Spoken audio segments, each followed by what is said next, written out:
So, oh, good. 2 more people joined us. Trying to keep my eyes open for Christina. But I don't know if she'll make it. So if she does, she'll have to tell me she's here.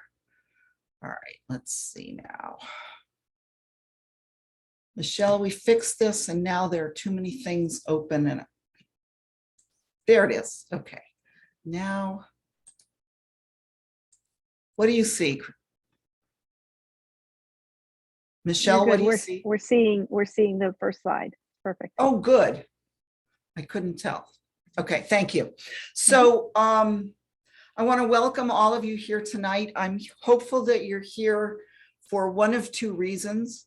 Either because you have heard that we're going to talk about a particular curriculum, a particular book that we've created a Google Classroom for, or because you've heard about Google Classroom and you have some sense that it might be a way that you could present material to your students. And I'm hopeful we'll be able to hit both of those things during the evening tonight. Okay,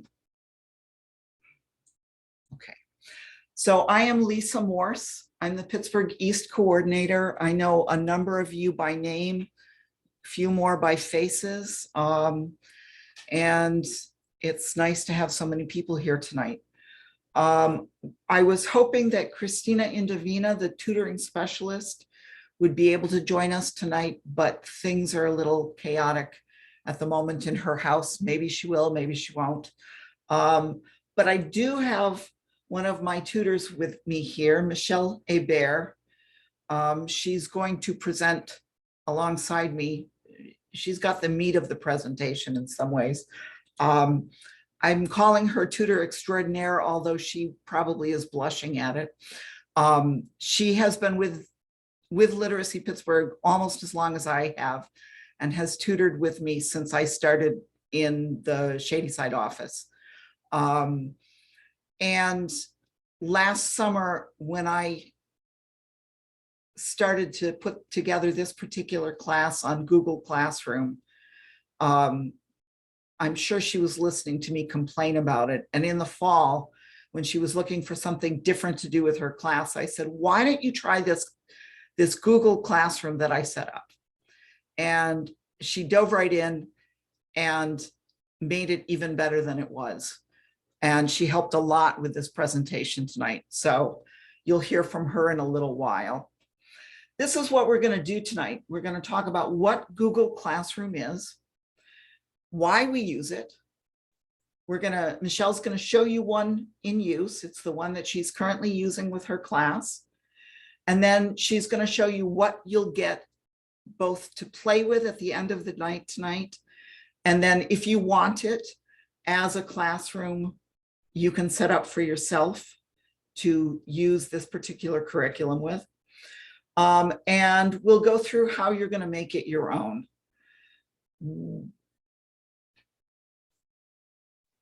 Yeah, okay. So tonight we're recording the presentation and we'll email it later. We had thought we would have you play around in a Google Classroom while we were doing this.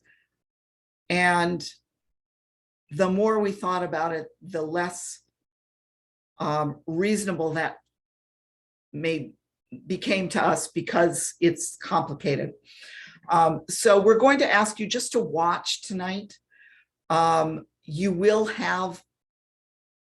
get at the end of this a classroom that you can play in and do whatever you want with it. It will be the same classroom we will set up if you want to actually use the Groundwork to College reading book that we've got set up. But we want you to have 2 different levels. There are certain changes if you make them on the classroom, they're a little hard to redo. Anyway, it's complicated, right? This is complex. It's going to take time to learn it, But what we give you, you can't hurt by doing anything to it. It's going to be your own copy. If you make a mistake and you need a new copy, I'll send you a new copy. And both Michelle and I are perfectly willing to have you contact us to spend an hour or so on Zoom going over your specific needs for your classroom. And we're also in the process of trying to put together a few more tutor talks for you that are more specific. Maybe one on Google Docs. We'll see. Anyway, this is what we're going to try and do tonight. So before we get really into the weeds, I'm going to ask you to fill out a form. Okay. And we're going to wait on that. Michelle or I will drop it into the chat in a minute. But first, I want to show you a few things. So this is basically what the form will look like when you get it. And I want to make sure that once the form shows up, you can get back to Zoom so you can see what I'm showing you. Zoom tends to sit on top of everything else. Up in the corner, the right-hand corner of Zoom is this little view box. And when you click on it, it will either make, when you click on it, you get these things. They show up. This is the speaker view. This is a gallery view. My friend Roberta calls this the Brady Bunch effect. If you don't like that effect, switch to speaker view, and then you should see my PowerPoint on most of the screen and just me showing up in a little box because I'm talking. If somebody else starts talking, their face will show up in this little box. I hope I'm explaining this right. This checkbox will allow you to either have Zoom cover everything else or shrink it down enough so you can see the icons along the bottom of your screen. All right, let's see what, yeah, okay. The icons along the bottom of your screen probably look something like this, depending on what you have installed on your computer. This is the Zoom, oh, this is the Zoom icon. If you get lost, put your cursor down towards the bottom of your screen, wiggle it around a little bit, and this line should pop up and you should be able to click on that. If that doesn't work, you may want to write down a couple of shortcuts that are keystrokes that will work. One is Alt plus Tab. Another is the Windows key plus Tab. So you'd hold those both down at the same time. If you have a Mac, it's F3.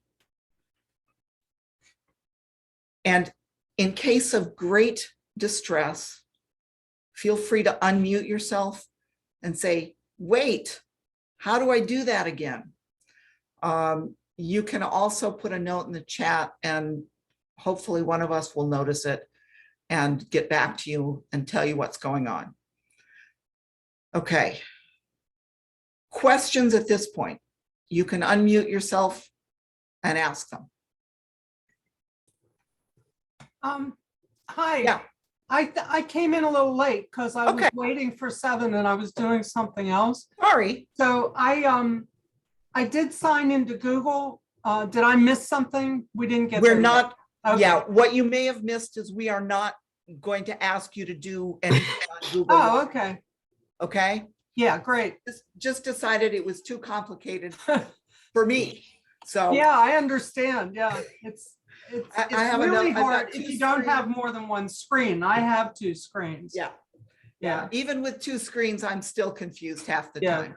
Believe me, I understand. Yep. Yep. Okay. Lisa, I have a question. Yes.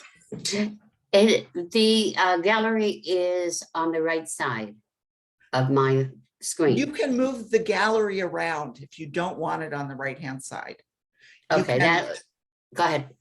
You can just hover right over the pictures and drag them somewhere else, I think. Do So you Lisa, drag we them? might not be able to do it when you're in the other little wrinkle is when Lisa's sharing her screen, most people's computers make the whole thing go to full screen. So you have the view controls are a little bit different. I don't know if you can move the gallery around very easily while we're in this Okay. view. I don't think. So if Okay. you're not able to do that, I don't think I am either. So don't worry too much about it right now. And Yeah. the view Fine. options are a little bit different right now. If you go up there, they'll probably say something like standard, side-by-side speaker, side-by-side gallery. Mine right now is on side-by-side gallery, which is probably what most of you are in. Yeah. And you'll have My- people down the side and then the big screen. My second question is, there are 8 people in my class and I see that there are just kind of 7 slots. Is there any way to create an extra slot? No. Well, No. yes, you can. So the gallery where you see all the people, if Yes. you resize that and drag the side of it over Oh, into yeah. the rest of your space, you'll get more. There's a limit to the number that it will show up. It's like 24, but you can get a lot of people on your screen, but then you can't see anything else. Very easy. Yeah, I know I can do that, but the problem is 7 is when all I you am, can get. that's all I can do. Okay. Yeah, Unless you, like, yeah. yeah, I'm forever clicking on the arrow to see the other person that I can't see. Yeah, and I always worry about leaving somebody out, but I Michelle, just have, do you have a I have technique? skipped people. I have skipped people until I realized that. So, and they told me. So just tell them to tell you. And I think what Lisa said works too. If you hover on the division between what you're seeing her PowerPoint and the people, you get a little like line with 2 arrows. And if you click and drag that, you can make it wider. And now I see like 14 people. oh, Do you see? you're wonderful. Well, I don't know that I knew that until Lisa just said that and I tried it. So It takes lots of brains on this stuff, you know, and by that I mean lots of different people's brains. So Michelle's helped me so many times I can't even tell. So let's try to go on. Thank you. You're welcome. I'm glad you asked though, Joyce. I hope that helps when you're teaching too. All right, so, Zoom controls. I think everybody is familiar with these. I copied some of Roberta's slides so that I could just show you. We are not going to use breakout rooms tonight, so you don't need to worry about it. We are going to use the chat in a minute, and you may need to use the unmute so you can ask a question. All right, so Michelle, would you drop that link in the chat? And so everyone, yeah. you want to But if you look- have that link already in your save key, it's going to be quicker. 'Cause it's I do in the not. chat. Oh, right. Okay, got it. I'm I doing get it. Oh, okay. No, I have it. If you It want, always there you go. takes multiple people to figure it out. There Okay, we go. so in your chat right now is a link to a form. I'd like you to go ahead, click on it, and go to it.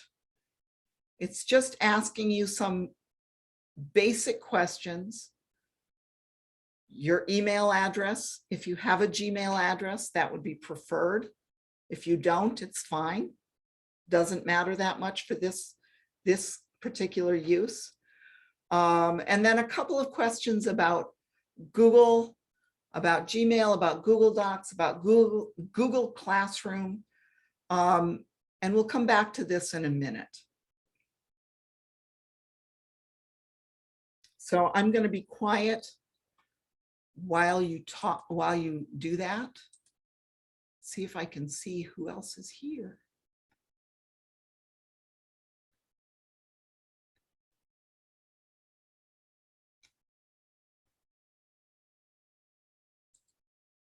Michelle, are you looking at the back end of that? Yeah, I just came and counted people, so I'll let you know. Hey, Lisa, Yeah, my email switched. The old one is Right. at the top of the screen. I put my new one in. That's good. So, yeah, okay. just put the new one in. That's fine. Okay. That doesn't couldn't- matter. I knew you told me that, Megan. Yeah, I couldn't do it at the top one. So. Oh, well, Okay. Okay. yeah, I don't understand everything.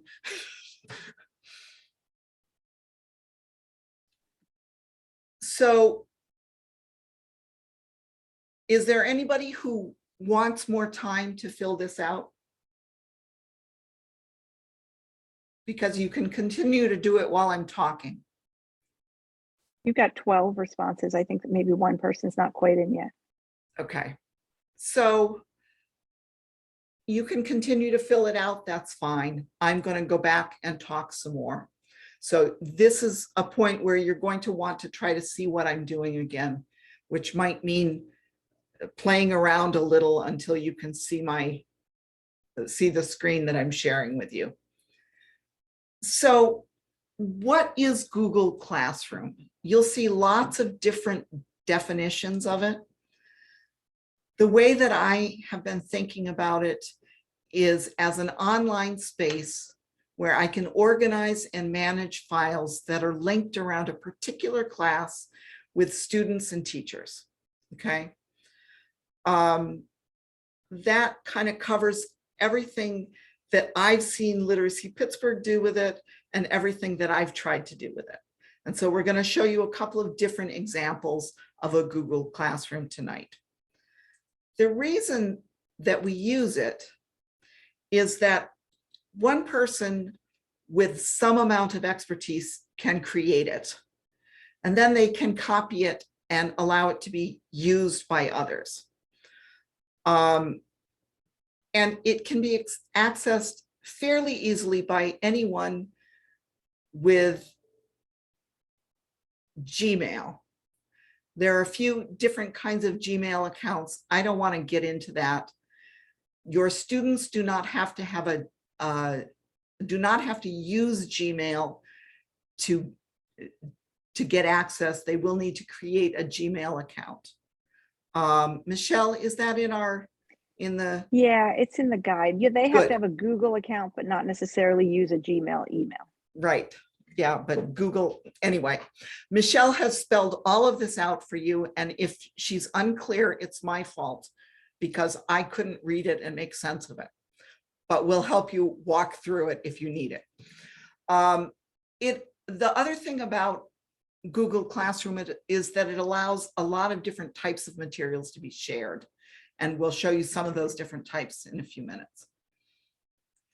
There are challenges, as there are with all this technology. It's really flexible, which also is another way of saying it's very complicated. I don't know anybody who's really an expert at it. What we are is practical users. I also want to acknowledge that working virtually is still a challenge for everybody. And at one point I said to Michelle, it's okay if you're having trouble any particular day working on the computer. Your students need to know that this isn't easy for any of us. We're always learning. We're always trying to get better at it. And when you're making mistakes, you're actually modeling digital literacy for your students. You're showing them, oh, I get so frustrated when this happens, but I try something else and it works, okay? You're gonna see me flubbing tonight. So far, it's been fairly smooth sailing. It won't be all night. I know that. Yeah, but we'll get through it. It's gonna be fine. Michelle, is there something else you want to say about that? No, we covered it. Okay, good. So now I want to take you through the answers that we got from the form you filled out. So hold on just a second. I'm going to switch what I'm showing. And this is when things get a little complicated if you're the one doing the sharing, because you forget what you're looking at. Okay, so now I think you see the January 26th survey form. This is not the same copy you saw. You'll notice that when you filled it out, you didn't see these 3 tabs. I see these tabs because I set it up and I'm looking at the back end. And so I can also look at the responses that were given. And that's really helpful because at the end of this, I'm going to go and pull your emails from here and send you an email with information. It also tells me that Joyce doesn't have a Gmail account. I know Andrew does, but Andrew gave me his Cornell email. It's okay. You know, for this point, it doesn't matter, right? We asked for your name. I asked if you'd used Google, and look, surprise, surprise, 100% have used some Google product. All right, now this is where we're getting a little bit of differentiation. Everybody seems to have used, 13 people out of 13 people have used Gmail. Not everybody has used Google Docs, but the same number of people have used Google Drive, and that's because they work very closely together, okay? And I'm not going to really go into it more than that. Only a few people, one person says, has used Google Classroom, and 2 people have tried Jamboard, and 1 person has tried something else. Who is that one person, and what other Google application have you tried? Would you share?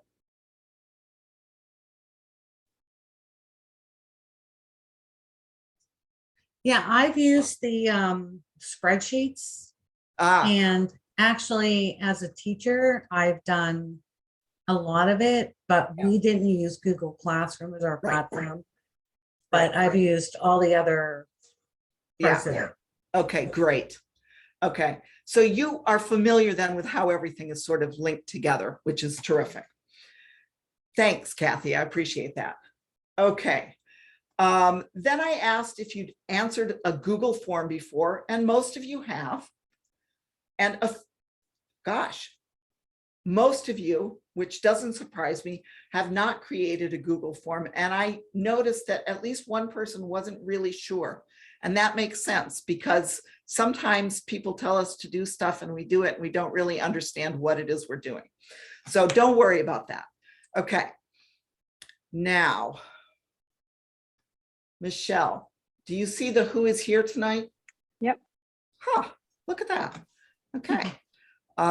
Okay, so I'm going to introduce you to a few words that you may or may not know. Just because it's fun and because I'm really a teacher at heart, so I'm going to teach. This is one of my Google, one of my Gmail accounts. This is one that I set up to use with the resource that we're sharing tonight. And I wanted to show it to you for a couple of reasons. Anybody know what this is called? Michelle, you can't tell them. Kathy, do you remember? You're muted. I don't know what it's called, but it's kind of like the table of contents, I guess. That's a how great, I use it. That's a great way to put it. Yeah, it is like a table of contents. Anybody else know what it's called? See, I have a techie for a husband. So when he and my boys get together, they're throwing all these words around and, you know, you learn them. They tell me this is the hamburger.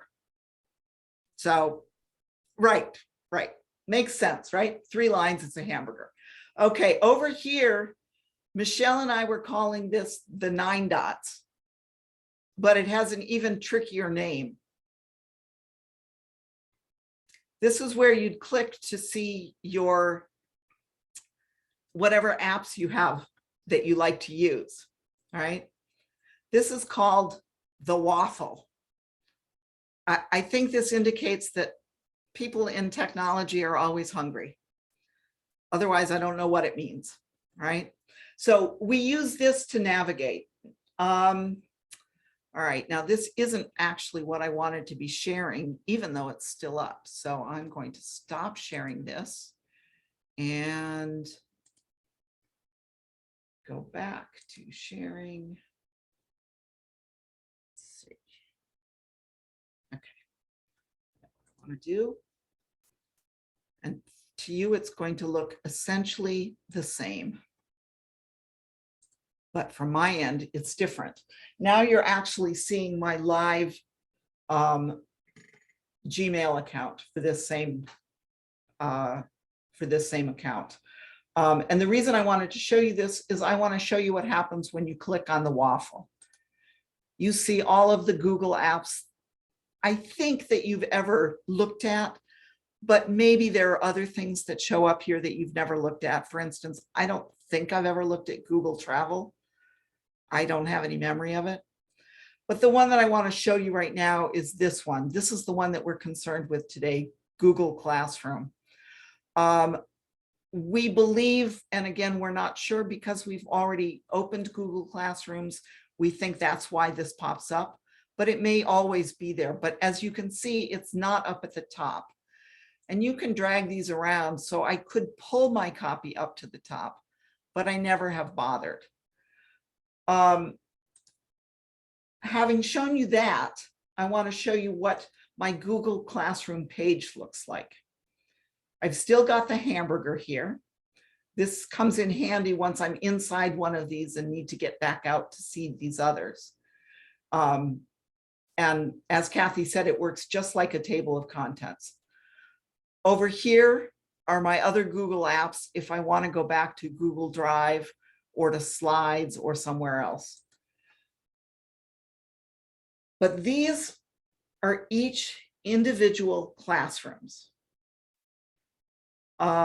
We have a number of classrooms with very similar names because Michelle and I were playing around with various things to try to get this set up for tonight. You will not have that many classrooms. Likely you will only have this one when we send it to you.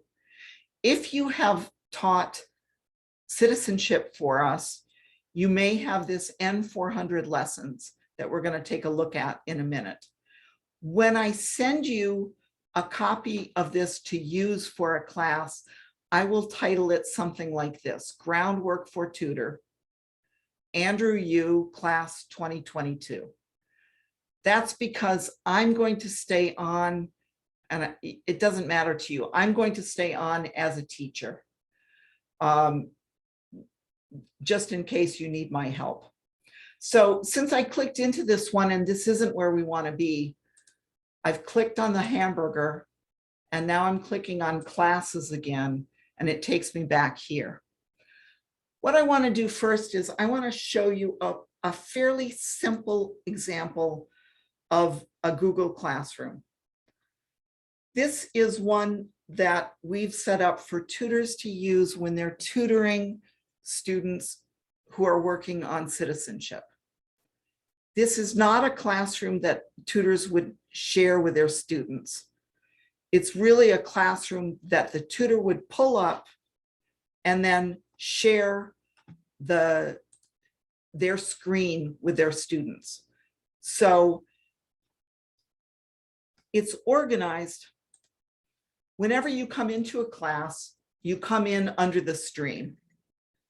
Most people that I've talked to do not use the stream very often. What I do is I get to the stream and I immediately go to classwork because this is where I've organized everything. This particular classroom is organized in exactly the same way that the paperwork is organized for the citizenship application, which is called the N400. Each part of the N400 has its own topic, and inside each topic are files that a tutor might want to use. So you can see there are PDFs in here. There are 2 YouTube videos. There's a link to a Quizlet, which is one of these programs that is an online quiz format. And then there's a link to a PowerPoint. So the tutor would open this up and then they would share their screen as they went through the PowerPoint. Okay. So there's nothing that a student would need access to necessarily on their own. And if they did, this tutor could still share links directly with the student if they wanted to.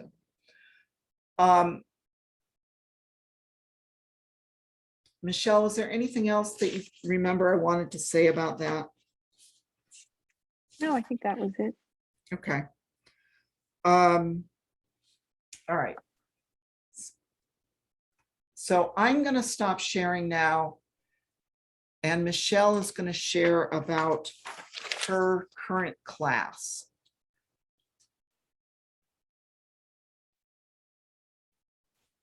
Okay. So this, I'm teaching a group of 5, and the fact that I'm teaching a group means I'm doing things for a group. If you're teaching one student, you might simplify a little bit. You might not care as much about some of the things the way I do it, but this is what's working for me. So this is my actual class. And like Lisa said, I immediately go to classwork. And at the very top, these are things that don't, so these things, week 15, week 14, those are called topics, and you can name them whatever you want. So when you get your sample class, it will have, I think, week 15, it won't have week 15, it'll have week 1 through 10. Yeah. I've been adding these, and it will have some things in it. You don't have to use it as it is, but it's good to know that these subject headers are called topics, and you can make your own topics. You can delete topics. You can do whatever you want with them. So I am using the Groundworks text that Lisa told you about. It's a textbook that she basically turned into electronic forms. It's PDFs, it's Google Forms like what we just did that are interactive for the students to answer questions, and then they can see the answers and see how they did. And then it's PowerPoints that I present the chapter as a PowerPoint.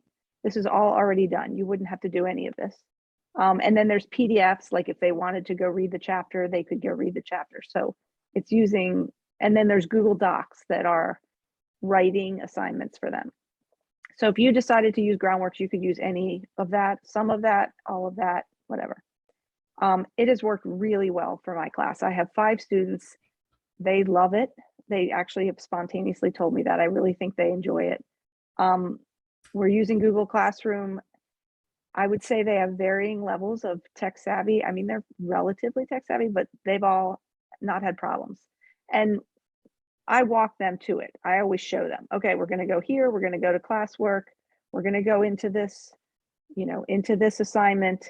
We're going to click on this. So I will share my screen and show them that. I've done that over and over again. They all can get there.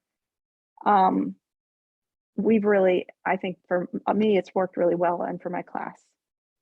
And once you get it all set up, you could use it for another group later if you wanted to. So these are the topics and headers. Most of mine are weeks. There's some other things at the bottom, like the textbook chapters. If somebody wants to go and review what we did in the PowerPoint, there's class recordings. I only keep them there for a week because I really hate being on the internet. And when I have a class, so I do 2 postings for each class. Let me show you a more recent one because I got more organized as I went. Okay, so class 11 in class and class 11 homework. These should really be together, and you can just drag them. So in class is my lesson plan. Oh, see, I hadn't been writing them in there. Let me go up a little bit further. I got better and better at this as I went. So here, so when I'm in class, I know we're going to do review test 2. We're going to break into groups, and there's other discussion if time. They can see this, which is fine. I don't have it post until right when class starts, but that doesn't really matter. And then I have a separate posting for homework. You could have that being the same homework, the same posting if you wanted.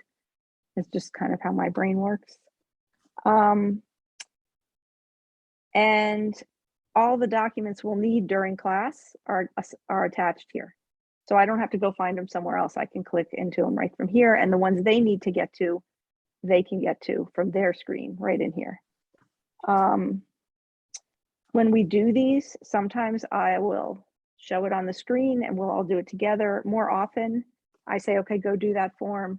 I go look at the back end and I can see when they've all done it. And then we go over it together for the most part. So that's kind of my live class. Would And you you'll show them notice, what you have up at the top? oh yeah. So if you don't put a topic on things, they will be at the top. So things that you want to always be at the top, you just don't put a topic.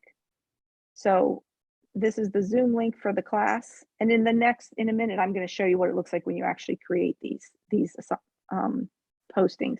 Here's my Zoom link. It's always at the top. Here's an effective writing guide that comes with the textbook. That's always at the top. And then these are some dictionary links and things they might use. The link to Google Classroom, link to Google Docs, just things they might use. And then these are just some announcements when we weren't having class. So, and this one you'll notice is gray, not green and black. That's because it's a draft. It is not posted. So they can't see that. That's there because it's something I might use later. And I just kept it. There's a lot more drafts if you go down. There's all kinds of stuff down here. This is all drafts. This is even something I made up. This is from Lisa. When Lisa did this same class, I was kind of copying what she did, but doing it at a little bit different pace. So I just kept those so I'd know what she did. So that is that. And now I'm going to show you, I'm going to go to the sandbox now. Okay. Yep. All right. So what you will get after tonight is an invitation to join, to co-teach or join a classroom. You'll get an email invitation. And if you click join, you're going to get something that looks like this. And this is for you to play with, but it's also what it would look like if you decided to do the Groundworks class, is very close to this. So again, you would immediately go to classwork. And you'll see see this week 10, students will see this topic once work is added to it. So they're not going to see all these blank weeks. They're only going to see weeks once you've posted something to them. And they're not even going to see these because they're gray. They're not posted. So say you're going to play around with this. You're like, well, how do I post this? That looks good. I want my class to have that. So you're going to click on edit. Look, you click on this and you click on edit. You can also get to it from over in these little dots, edit. So either way will take you there. So now we're in this, you look at it, you change whatever you want. See, you can go in here and type. You can change the title. You could give it a topic, but then it won't stay at the top. And I don't know if you'll all be able to see this. Is the post, a lot of people aren't going to be able to see the post button because of where where the people are. Let me see if I can make can't it a little see. smaller. Oh, right. So that's So good. now can you see it? Okay. So there's this post button over here. Let me make it just a little bit smaller so Yeah, I make think sure. that would be good. Okay. So this button, if you just click post, it's going to post just like it is. You also have options here. You can post, you can schedule. So maybe you want it to post right before your class starts. So you would click on that and tell it what date and time. And then it'll post automatically whenever you told it. Or you can just save it. You're like, I'm working on this, but I'm going to come back to it. So I'm just going to save it, but not post it. So see, it's still a draft. But if you post it, then it tells you students will see this immediately in their streams. Okay. And now you can see it's got the color and the darker type. So now your students could see that. And now, so you have all these draft postings down here. Some of them will have directions in them telling you, let me see if I can find that one. Okay. We've put in here some sample postings for week 1 and week 2. So if you were going to run this classroom, the very first thing I did was this, and I don't know how big this is. Let me make it a little bigger for you. Okay. I introduced them to the concept of Google Classroom. I had them do a practice Google Doc. And then there's this note that says, tutor must attach this Google form. This is a Google form, just like what we did.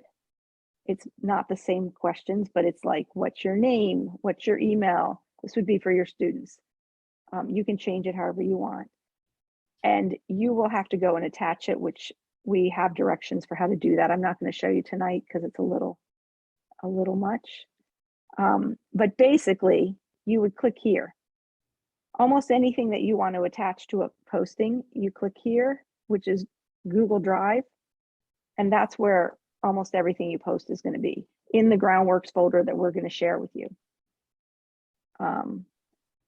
And then you would just assign it. It's got the topic. You can see the topic is week 1. I don't worry about the rest of this. I don't do due dates. I don't do points. this stuff just stays how it is. So most of the rest of this I ignore. There's all kinds of stuff in here. There's other ways to attach things. A lot of it I ignore. But you would just assign it or schedule it, whichever you want. And if you want to create one from scratch, that's the other thing I wanted to show you. Up here, when you're in classwork, here's this create button. So you click create and you'll see all these choices. Honestly, I use assignment for almost everything. You're welcome to go through and figure out the differences. I occasionally use material, but if you use assignment for everything to keep it simple, you're gonna probably be fine. There's some fine differences between some of these. Almost everything works as an assignment. So you're creating a whole new one for you. You're gonna give it a title. You're gonna tell them what to do. You're gonna attach here anything you want. You're gonna give it a topic. You can either pick one or you can create a new topic, which you would click on here and it would let you create a new one. Let's just say this one. Let's say it's week 1. And then you are gonna assign it or schedule it. We'll just assign it. So that should be in week 1. Give it a title. There it is. So that's pretty straightforward. Once you've done that a couple of times, you're not going to find that a struggle. And then let me see if there was anything else I wanted. I think that's about it. Yeah, I mean, the other thing is there's a lot in here and you can use it or not use it. That's entirely at your option. Go ahead, Lisa. no, I think you covered pretty much everything that I'd hoped for you to cover. The one thing that we didn't talk about Question. is Go Google ahead. Drive, I would say. So Right. let me go ahead and do that. Okay. Before Somebody you have a go question? there, Lisa, Yeah. Michelle, may I have a question? Sure. Absolutely. So it's been a couple years, so I'm not claiming anything. Mhm. But my brain that remembered is it maybe a good tip for everyone who's not familiar. There's Oh, no. more than one way to do almost everything in this, right? Oh, Absolutely. So yes. when you assign, Absolutely, you can also Kathy. click link. You can also click something else. Yeah. So my Right. experience with people who are Right. not familiar is they're so afraid to click anything because they think they're going to lose it or it's Right. going to explode or it's going to go away. Something from just not being familiar. But there's more than one way to do That's- almost everything you want to do in your classroom. So like you said, assign, you could also click that little icon. I think that link means attachment, right? Which Yeah. would then just be the link and then you could click Yes. that and yes. Yeah. And I we're do use not- that. Just I'm wanted to just trying verify to- if I'm like remembering, because You're it's right. just been, it's been a couple COVID years. Yeah. And I just want to refresh. No, that, so I wanted that's to see if true, that was true. Kathy. Definitely. We're not giving all the different ways to do Right. things because our Sure, brains it's don't confusing. keep- Sure. Right. But it's Um, also good for people who don't know Right. that there's more than one way to do it. Mhm. You're not gonna like explode your computer No, if you click the wrong button. absolutely right. Okay. That's Right. why- And if you wonder what something does, you can click Click on it. In this sandbox, click on it and see. Right. Even if you're in your That's- real classroom, the worst thing you Right. do is accidentally post something and you tell your Right. students. So Then that's you you can let- delete right. it or you tell them to ignore it. Okay. Yeah. Just going back to that. Thank you. Yeah, Yep. that's true. No, thank you, Kathy. I think those of us who have been working on technology have become braver in general, Sure. and yet still, when faced with new technology, I go, maybe if I Well- touch that, it'll break. I mean, I was always offended by this like term of, I forget what it was, like they're natural learners or something like that. And I mean, I'm old. When I was in grad school, I had to learn to code on a regular box Apple computer, take it home. I mean, so don't tell me that we don't know how to do this as older adults. Right. And we're better problem solvers, I think, than the younger generation, because if it doesn't work, they don't know how to fix it. Like my experience is people our age, if it doesn't work, we think it's us. Like we think we're the problem. And so we're trying to figure out what we did wrong to fix it. And I guess I just, in a space like this with people more of my peers, I want to say we are much more capable than we give ourselves credit for. And with the Google setup, my experience has been, if you play with it and try it, that's how you learn. And so you don't have to remember everything that we're teaching. Somebody's teaching you because there's more than one way to do it. So feel comfortable playing around. Absolutely. But I haven't done it in a year or two, so I just wanted validation about that. Yeah, no, that's right. The other thing is that often if I don't know how to do something and Michelle and I are meeting, she will say, oh, yeah, we did that. I don't remember how we did that. I'm going to Google it. Right. Like Google it. That's Yeah. what the kids, you call somebody, they're Googling it. They don't know. You have to No. you have to Good. know the right question to ask Google, but it will guide you. So, But I say that all the time. Let's ask my friend Google. Mhm. right. Yeah. No, you're right. Like Yeah. that's what the kids do. You call a helpline, they're Googling That's it too. So My we're mom no thinks I'm a- more. My mom Whatever. thinks I'm a technical wonder, and I'm like, Mom, I'm literally typing the words you're saying into Google. Like that's Exactly. how I'm solving your problem. Right. Okay. Just like we have to give ourselves more credit with our experience and knowledge. It's just a different whatever, Yeah. than what we grew up with. But we're much more competent than we give ourselves credit for, Yeah. I think. So on that note, let's take a look at how Google likes to mess up my life, because that's how I feel about Google a lot. So this, as I said earlier, I have, I think, four different Gmail addresses that I have on Google Chrome right now. And this is the one I will be sharing with you. You will get a copy of this file called Groundwork for College Reading, if this is something that you want to teach from, okay? Inside this file are some other files, because this is like a big filing cabinet and I've got my drawers in it with other stuff in it. The first one that you're going to need to take a look at is this how-to file. There are 3 links to 3 different guides and 3 different videos that will give you more help with the technology.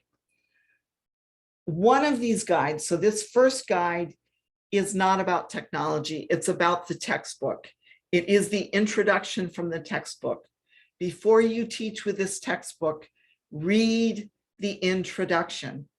Before you teach from any textbook, read the introduction. If you have a teacher's guide, read the teacher's guide.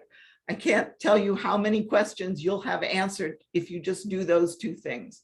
So you would read this, it's maybe 6 pages. It's not very long.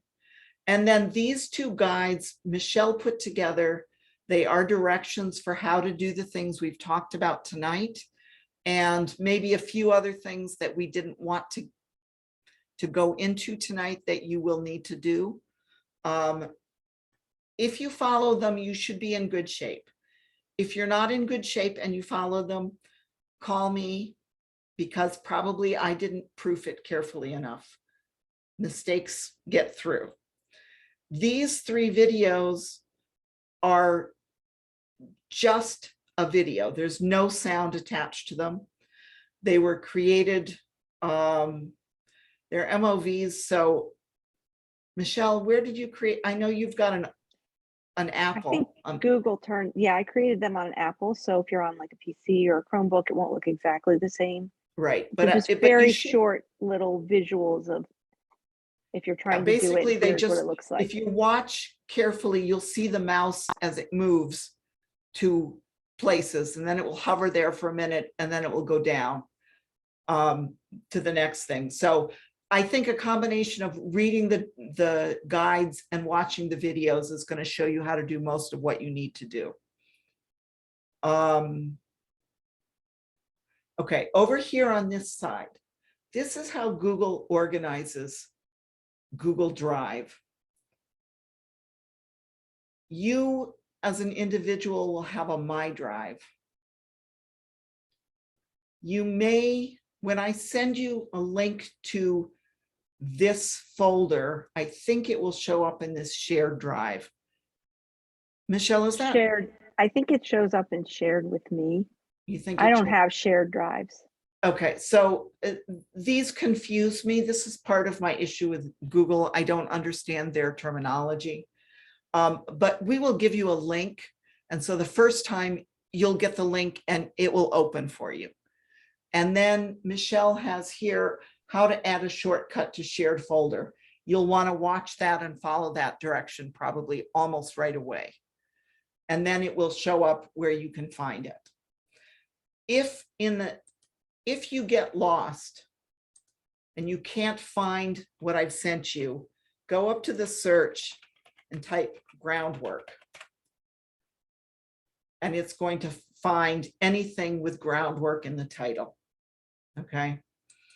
I can't tell you how many times I've lost something and found it by using search. Yeah, more times than I want to acknowledge. All right, let's see.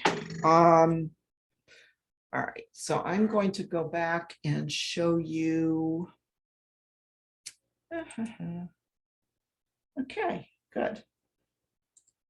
We're going to skip a bunch of these. We've talked about all of this. Okay, so these are the things that are in that drive. The 3 guides, one from the textbook author, one the how-to for Google Classroom and Google Drive, and one for Groundwork for College Reading. Michelle, were we going to actually show them that guide or were we not?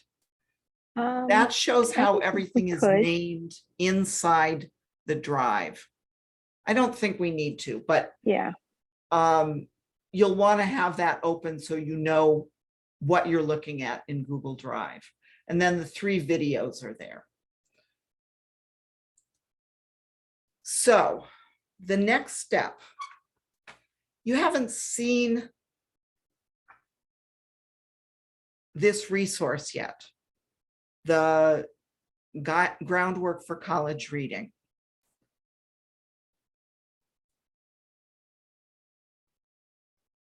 If you want to see it, I can share the whole thing with you and you can look at it. You can, we have it downloaded so we can have you take a look at the PDF all together. That might be easier to do than to look at each chapter the way I've got it broken up on in Google Classroom. This is really for students who are at a low intermediate adult basic level. Students, Michelle's class is all 2nd language learners or 4th language learners. They're all non-English speakers natively, and they are reading at quite a high level. They will probably tell you that they don't speak English very well. Is that still true, Michelle? Yeah, but they do. But they do, They really right? do. No, but they do, but they don't think they do. Yes. And her class, so the resource allows them to do a lot of talking as well as reading. So you let me know that you want to try this resource. I'll get you the pieces that you need. You'll invite your students to join your own class, and then you'll decide what you want them to do each meeting or however you want to organize it, and you'll post it. Once it's posted, students will see it on their classroom. And can I add one thing? Please. You're not completely on your own. In the Groundworks guide, we tell you how Lisa did it with her group in the summer when she did it in 10 weeks. And then so she did 2 classes per chapter. And then how I did it, I made it into 3 days per chapter so that I had more time for discussion and things like that. So we give you 2 examples of how we broke it up, and then you can adapt it to however you want, but you don't have to completely create it anew. There's at least, and then I assume that the textbook author guide, which I admit I have not read, because I did not have the textbook when I started. But you should. Also The probably teacher's gives you guide is some ideas. available. Yeah. Yeah. Yeah. Did we put it in there? I think it's in there somewhere, but if it isn't, think we it can is. get it to you. Yes, Janet. Yeah, I only have one student, but this looks really interesting. And I'd like to try it. Yeah.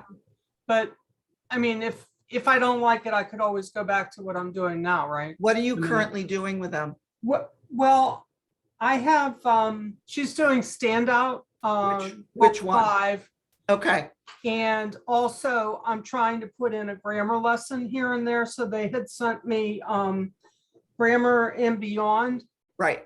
but I haven't got very far in that. So this book is going to deal with slightly different topics than either of those do, right? So there's a skill for each of the 10 lessons. The first skill that we give you, we skipped chapter 1 because it's kind of condescending. But chapter 2 talks about how to use a dictionary. Chapter 3 talks about how to build your vocabulary by using context clues. Chapter 3 goes on and talks about main ideas, and then supporting details. And then I think there's a second chapter on main ideas. So it's very much about thinking about words. Yeah. Which is very difficult for students at all levels to do. Yeah. No, I love this, but she kind of likes what we're doing now with the standout. So, I mean, I would want to at least get to the end of a unit before I started doing this. But yeah, I'd like to have the resource just so I could look at it. Okay, Yeah. I will make sure that we get you all of it, Janet. Yeah, thank you so Fine. much. Sure. Anybody have any questions for me or for Michelle? Yes, I'm in the same position as Janet, where I only have one student. Yep. So if you could send that to me, I would appreciate it. Sure, Keith. What I found out that as we cover each topic in the standout workbook, I try to Google like a relevant article to supplement that, and that makes it very real. Right. What I discovered when I taught this was that the thing that most students are not doing is they are not reading every day. It's a drag. It's hard to find things that are the right level for them. It's hard to find things that they want to read. I would assign the readings multiple times and explain, the more you read in English, the easier it will be. And I think Michelle took it one step, thanks Joyce. Michelle took it one step further and has her students read most of it aloud in class. And that's helped them as well. That's what we do, because she would rather read aloud than listen to me read. Right. Yeah. You have to play that by ear. Some students refuse to read aloud. I think with ESL students, it isn't as common. It's American-born students who don't want to read aloud. We all had those experiences in school growing up when we had to read. Doesn't seem to be as big a deal for them. Yeah, I just give her the instructions at the beginning of each topic and she reads everything. Right, yeah. And then I'm getting to the point now where she's a little more advanced and she's starting to problem solve. Well, I think, so Keith, when was she last tested? I don't know. Okay, so. She wants to be a teacher. So we have several different levels of this textbook, right? Groundwork is the lowest level. And I can look up who your student is and find out when she was last tested. It may make sense to wait until she's tested this year to get a level that is really right for her. Or maybe you just start with Groundwork. Okay, A couple of the people in Michelle's class were actually with me over the summer. And so they are actually repeating the same exact material. Michelle, they've continued to come, right? Yeah. Oh, my attendance is better than it's ever been, I have to say. Yeah, so they like it. I have one who's in London right now and is still coming. She's coming back here, but she's And in she would London. never come when she was traveling before. The only time she's missed is when there were so many people in their apartment that she could not find a place to Zoom because her daughter and her husband were there, but then the other daughter and husband came and her husband, and there were so many people working from home. And it was at like 4 o'clock her time or something, so she couldn't do it. Okay, all right. I thought she'd, anyway. Tell them what the one woman said when she knew that you were getting to chapter 10. Oh, she said, what will, like, I think, you mean Sayori? I think she said, what are we gonna do? Are we gonna keep doing this? I really like this book. And I said, well, there's a lot more after this, but she goes, this has been really great. Because she's been with me for a while when I was out in the Wild West, coming up with lessons from scratch every week. So this has been much easier for me, and I think much better for them too, because it's much more consistent. Even though it's working on all the different skills, it's more consistent. Any other questions for us?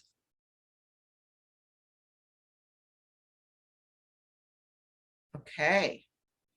Well, I'm going to put, just in case you don't have my email address, I'm putting it in the chat right now. You can contact me directly, and I'll be sending you an email with the sandbox version of this for you to play around with. If you want to create your own from scratch, I have some other resources I can give you that explain some more about Google Classroom. But as Kathy said, playing around with it is pretty good. Once you have an idea of what you want to accomplish, it isn't impossible. You can do it. I have one more thing I could throw in there. If you end up using, whether with this book or not, if you end up using Google Docs with your student, what's really nice about Google Docs is it offers you suggestions on spelling and grammar. And I told my students that is not cheating. I use those. I get paid to write. I'm a freelance writer and editor, and I take my stuff into Grammarly, which is like a much fancier version of that, and check it before I turn it in often.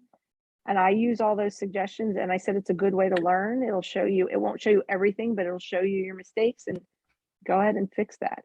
So it's a nice way too for them to get some feedback even without me saying anything. Yeah. Lisa, Yes. I'd like to get that resource also. Okay, Barbara. But I don't really know how to work with this with Zoom. And I don't know if you're doing that here or if there's another video or something that I can watch how this works with Zoom. How have you been teaching on Zoom? Yes, but I've been making a lot of my own resources. And using the sharing the screen with my. Okay. We can help you with that, Barbara. Probably what we'll exchange some emails. We'll figure out how to best support you with that. Okay. It is a challenge. It just takes a lot of practice. Okay. But if you already know how to share screen, you're already halfway there. Yeah. That's mostly what I do. And then I send them off to do some of it by themselves. And then I come back, and then we come back together and go over it. So if you know how to share screens, you're in Zoom, you're already, that's most of what we're doing. Yeah, absolutely. All right, then I'll send you an email. And then okay, great. Thanks, Barbara. Thank you. All right, I think we did a great job. If there's nothing else, I'm going to let you go, and I'll see you at the next time. Thanks, everybody. Thank you. Have a good evening.